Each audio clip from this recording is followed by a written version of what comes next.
Dihay kausa nga bag-o pang na himong Santo Papa ni si Pope Francis, nga doon na siya'y opinion para sa mga minyo, nga ingon siya kung tinudon gid natog istriktuhon gid natog evaluate murag mga 90% sa atong mga couples karon invalid ang kasal.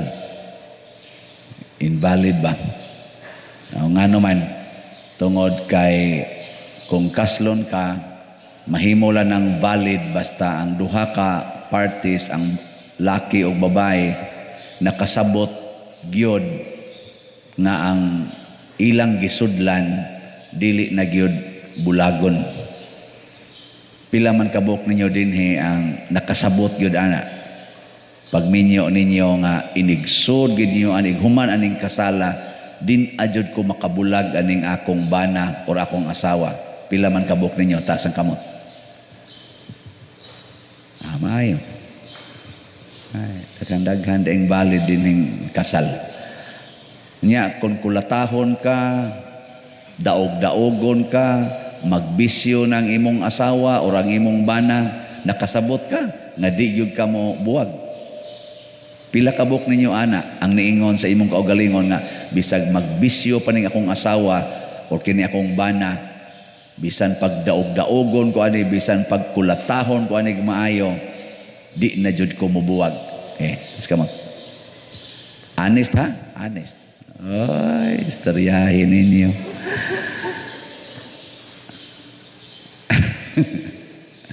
Kasagaran gid nato dayog ingon sus, dili pa lang tungod sa mga anak, dili pa lang uwaw, dili pa lang tungod sa mga tao nga nanambong sa among kasal, di pa lang yun uwaw, ana ba?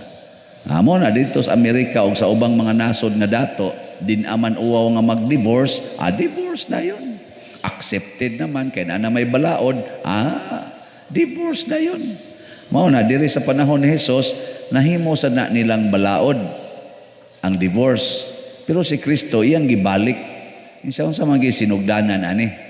Ang Ginoo may naghiusa ninyo. Di man ang bana mo ay nakighiusa lang siyang asawa. Ang Ginoo may naghiusa, pananghid sa Ginoo. Paminawag unsay mindset sa Ginoo. O niya kay ang Ginoo di ay ang iyang gihiusa, kinahanglang dili man buwagon sa tao. Mao na diha. Pero unsa may makabuwag kung magluib. Sa ato karong simbahan, kanang word nga pagluib gibutangan na og kondisyon. Kay na may usahay mo ingon ka, nagluib man siya pader, buwagan na nako. Kay nagluib naman. Dili na mao. Ang pagluib kinahanglan gasugod before and during marriage. Kanabang sawap amo maminyo nagluib na siya, gitawag deceit ba kanang pangilad ba. Nya panahon sa inyong kasal, nangilad gyapon na siya. Pragod anang imong bana maingon, ang saman imo ba ning higugmaon o padre nya tuwa didtoy gipaanakan. Nya wa nya gisulti nimo nga naa siya gipaanakan o iyang gimintin hangtod mo na minyo. Deceit man na. Ang babae sad na ade siya kabit-kabit nga mo'y nagbuhi niya, mo'y nagpa-eskwela niya, nya ang iyang commitment from time to time, kita-kita ta kay bayad na nako sa imong pagpa-eskwela nako. Nya humandayon inig-ingon, imo ba ning higugmaon o padre nya tuwa dito iyang pagaduaon kay naa siya utang kabubuton. Deceit na siya. Pwede na siya buwagon. Ana na siya. Awa mo to na. Kana sang laki nga nakapamabdo sa babae, niya ang babae moingon, di gay ko nimo pakaslan, maghikog yug ko. Ana, or moingon ba ang amahan ginikanan sa babae, di gay nimo pakaslan, kailabya ka namo, kinsami, kailabya ka. Ay lang yung pagmahay. Niya igingon dito sa pare, imo ba ni anhi bakas imong kabubuton aron pag higugmag pag-unong sa imong asawa, O padre, nya dito sa imong likod, di palang tungod nga namabdos ni buang-buang, asa ko pakasalan eh. Ana, disit ya po na siya. Sa imo bang diri ba? Nahuna. Mo na makapahimong invalid. Mo na, daghan mang mga taong naingon ana. Mo buta na dinhi sa atong parokya, og naay mo duol na ko pader, magpakasal ni. Sa man, no sa rason, mabdos na manggod pader. Unyag dili pa ni mabdos. Mo pakasal ka, dili pa gid unta pader, adi ta mo kaslon. Anaon na ako pagsulti? Nganong magpakasal mo tungod kay mabdos na siya, nga pwede ra man ginagdili pakaslan usa. Basig napugos lang ka ana. Ug maunay kasagaran karong rason nga gusto silang mag annulment kina man tay declaration of nullity sa simbahan. Ang atong simbahan na ay gitugot nga declaration of nullity. Unsa may kalainan ana sa divorce? Kay ba mo, what is the difference between divorce and declaration of nullity? Mo kay ba no? Mo parehata. Di ay kamao ko ana kay canon lawyer ko ni, eskwela ko canon law. Ang kalainan, ang divorce valid ang marriage, unya gi-invalidate due to legal matters or basis. So, gi-invalidate due to legal or whatever case. Pero, valid ang marriage. Ang annulment, ang declaration of nullity, gideklarar lang sa simbahan nga ang maong kaminyoon dipiktuso gikan pa sa sinugdanan. Murabag, later on, gideclare lang sa simbahan, gitabangan lang sa simbahan nga madeklarar, mapruibahan nga kining inyong kaminyoon invalid ni tungod kay ang consent sa matag usa dili tinaw, dili sincere. Ana. Na siya. Tutok mo muna ko. Unya sayo na siya dili. Angayan bang makigbuwag o dili? Bisagi daog-daog na ka, di gyapon ka makigbuwag. Nya wa masad mo'y anak. Saman makigbuwag dili. Gamay kay ni tubag, dili. Dili gyud. Kay nga naman, pagkanindot anang makatuman ka sa imong saad sa Ginoo, malipay magayta matuman nato atong saad sa tong isig katawo. Unsa da ka ang imong saad sa Ginoo matuman nimo, kanindot ana. Ako kung mamatay ko isip pare nya wa gyud koy panagsara nya makatuman jud ko ana. Kalipay ana. So gusto kang malipay, gusto kang mahimong na kay sense of fulfillment sa imong kinabuhi, be honest to your promises or to your commitment to God. Kana ba yang kaminyoon? Commitment ba yan nimo sa Ginoo? Kaning akong pagkapari, pagpa-ordain ako, commitment ba na ako sa Ginoo? Kung ako ning matuman, pagkanindot ana. Ingka wa naman siya mutuman padir. Wa naman. Unsa pa may rason nga mupadayon kung wa naman na siya mutuman? Ay, ayaw na diya pagbase. Buangon na siya. Ikaw di man ka buangon. Paduong ato Ginoo. Nga nya saman ganahan mong mutuman sa inyong saad sa Ginoo. Maayo. Nabi tay pipila nga mo pledge nato dire sa ilang pledge ko pa der kay muhatag ko nya nag-abot na sa panahon maingon din sus pa der pasaylo agyog ko kay naglisod man ko kay di ang may problemang niabot magsigig pangayog pasaylo ay kay murag laay bitaw kanang sakit bitaw murag sense of failure nga ni saad ka nya di nimo matuman nya moingon ra ko ay okay ra gyud kaayo kay pwede ra gyud na next time take your time aron gyud makadonate take your time. Adi mo anak ganahan nga tagaan gyud mong chance. Mo na diri sa unang pagbasa gihisgutan diri ni Josue ang nanghitabo sa mga Israelita. Nya unsa may hinungdan ani nganong gitabangan man gyud sila gikan pang Abraham hangtod na lang abot sila dito kay ang Ginoo di gyud mag-usab-usab sa iyang gisaad. Basta ang Ginoo gani mo saad, tumanon gina niya. Bahala nag maging sino ka man, tumanon gina niya. Di gyud mag-usab-usab iyang saad. Nya kita nga gitagaas Ginoo aning gitawag og sana faithfulness, iyang kamaunongon. Unsa mo siya atong isukli niya nga maunongon man siya nga Ginoo, magluib dita niya. Dili muunong sa ta nya bulahan kay nang taong muunong mo na ang pahinomdom nato sa tubag nato sa Salmo nga ang Ginoo sa to ang iyang gugma hangtod sa kahangturan. Hangtod sa kahangturan. Nya kay ang iyang gugma hangtod mas kahangturan, pasabot kining gugma ha dili magsigig usab-usab. Ang iyang kaluoy o gugma dili mag-usab-usab. Unya aron o ikaw mubiya ka sa iyang kaluoy o gugma nga dili mag-usab-usab, di na ka makapahimos ni ana. Di na kita kapahimos. Nga naman, tungod kay nibuwag naman ka, permanente siya.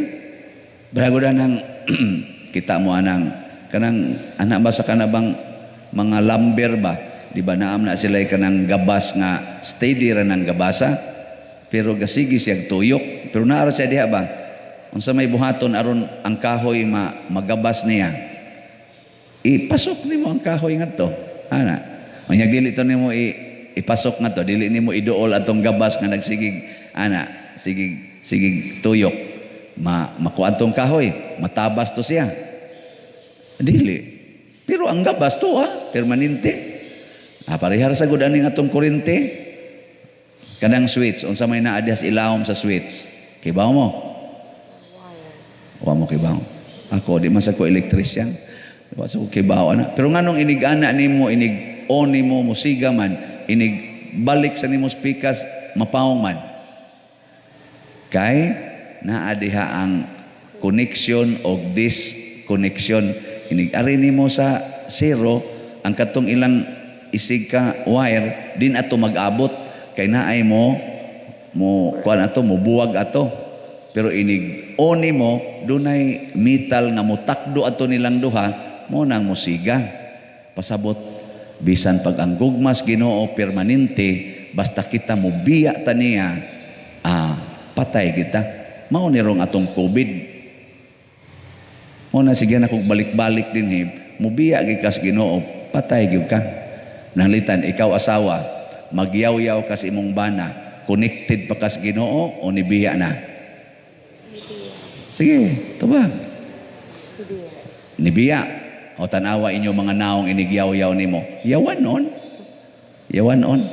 Nyag inig uli sa imong bana gikan sa iyang kabit, magsigira kag igong I love you. Nibiya kas Ginoo o connected? O tanawang naong nimo inigingon nimong I love you sayag nya gaan imong dughan di ba usay magtuo imong luha pero gaan imong dughan di ba mo mutuo magsigi kag pangasaba ng imong anak unsa man ka connected sa Ginoo ni biya o tanawang naong sa imong anak imong ikasab-an mura sa giyawa kusmod kayo nya ang imo sang naong kusmod. Nyag magsige kay ingos imong anak, I love you dong, day. Napamodihay load sa wifi. Kay ugwa na ako mong loadan. Ang sa may bation sa imong anak. Oy sus, ang katawa na abot diri magsige pa naghinunghungay silang doon. Nice kiss mama, nice kiss tang. Kadas papa bati nagbatasan, KJ kaayo. Igabot sa inyong papa, may ingon sa, dong naamoy snacks diha, day. Palitan ta mo snacks. Ala, nausab lagi tong yawa ato, ana. Kanabang mura ba silang malipay ba? Nga naman, kay na-connected mas Ginoo, wa man mabuwag. Nya ko nang pare, magsigingon, pamalit na mong slot. Nya di dyan ka mo palit. Connected ka o nabiya? Ito ba, kusga? Ano ba sige tag-announce? Dana, nanghali na ning atong slot. Dagahan pa kay itong slot. Ana, nya ikaw mapalingog-lingog lang jud ka. Sige slot sige slot ya. Mga lawat lang mi dili mi anang slot. Unsa man ka na connected ka o nabuwag? Awa sa kibawa na on sa kung sa Ginoo. Depende na sa Ginoo. Pero basta niingon ang Ginoo, pag higugma ay kamo. Nyag na higugma gani ka, muhatag man gyud ka. Nga sige tag-announce din wa man ka muhatag.